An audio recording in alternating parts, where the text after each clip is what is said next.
on Nat Chats, I'm going to talk about what conditions you should look to include if you're making an offer for a property.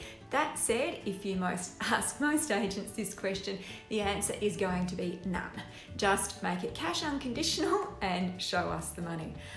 But all jokes aside, when you make an offer for a property, price isn't the only thing most people consider.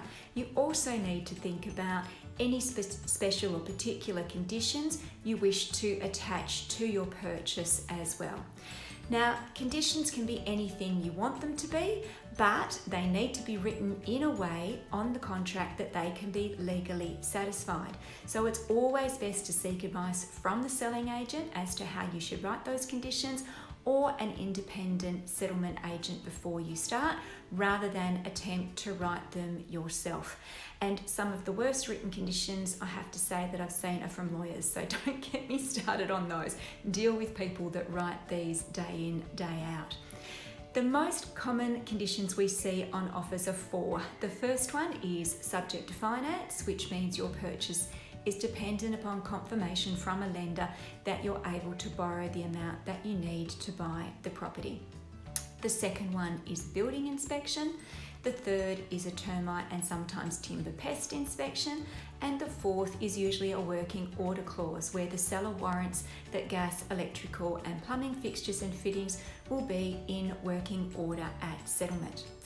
Now, the first one, subject to finance, is very standard and it's catered for within REWA's standard offer and acceptance. You don't need a special extra condition for that one. There's a comprehensive explanation on the O&A document itself, which explains what that means and how it works.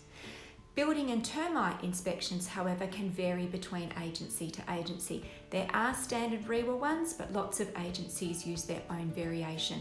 So you need to read what you're given thoroughly to see what is and isn't included. Now, there are two things to note about building inspections. The first is that building inspection conditions typically only cover significant structural defects.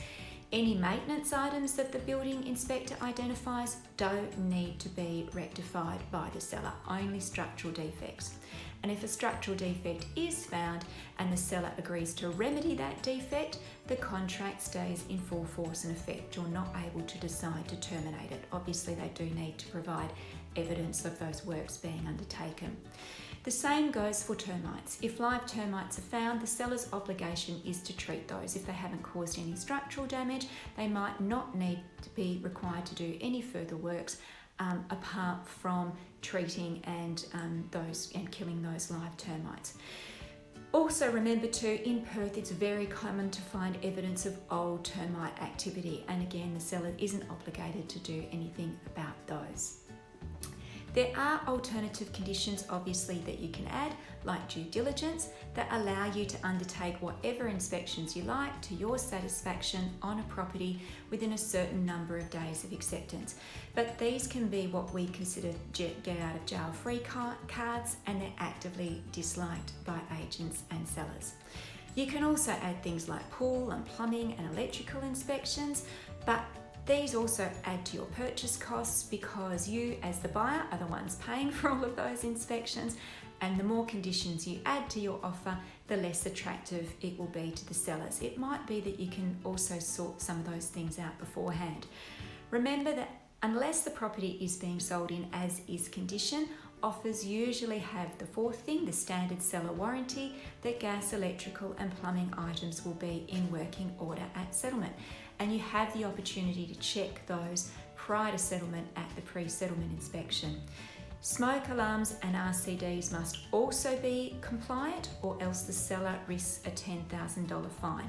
Now, that latter obligation is a legal one and applies to every home in WA, so it doesn't need to be written on the offer.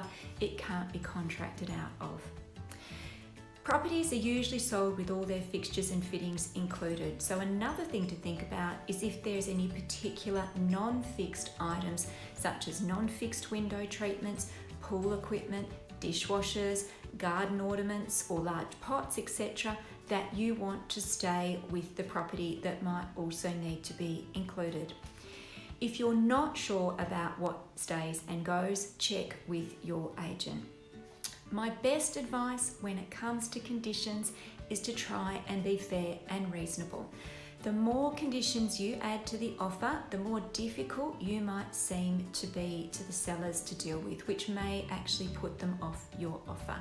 Again, see if you can satisfy some of your queries before you make an offer. That way, you won't need to include as many conditions on the offer and acceptance, and you can negotiate with a lot more confidence and certainty than if you do. And if you're in competition with other buyers for a property, think very hard before you start adding extra conditions above what is standard.